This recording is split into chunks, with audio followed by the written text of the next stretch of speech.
మనందరికీ తెలుసు కదా! రీసెంట్‌గా తిరుపతిలో జరిగిన తొక్కిసలాట అనేది టీటీడీ చరిత్రలోనే అతిపెద్ద పెను విషాదాన్ని మిగిల్చడం జరిగింది.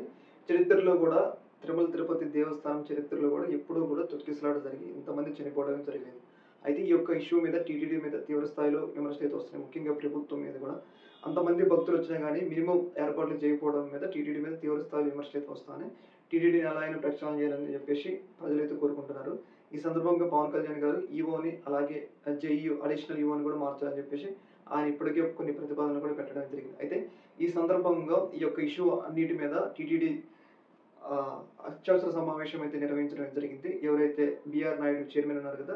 చైర్మన్ నేతృత్వంతో పాలక మండలి మొత్తం ఈ యొక్క ఇష్యూ ఏదైతే చనిపోయింది, ఎలా దీనికి బాధ్యులెవరు, ఈ తొక్కిసలాటకి బాధ్యులెవరు, అధికారులు సంథింగ్ వీటన్నిటి మీద మాట్లాడుతూ, అలాగే చనిపోయిన వాళ్ళకి ఇప్పటికే ఒక 25 లాక్స్ డబ్బులిస్తాం అని చెప్పేసి ఇప్పటికే ప్రకటించడం జరిగింది. వాటన్నిటి మీద మాట్లాడుతూ భవిష్యత్తులో ఎలాంటి భవిష్యత్తులో ఇలాంటి ఘటనలు జరగకుండా చర్యలు ఎలా తీసుకోవాలి అని చెప్పేసి పెద్ద ఎత్తున వాళ్ళైతే చర్చల కోసం భేటీ అవుతున్నట్లయితే వార్తలైతే వస్తున్నాయి. ఏదేమైనా గానీ ఇలాంటి సంఘటన ఇక మీద జరగకూడదు అని చెప్పేసి మనం కూడా కోరుకుందాం.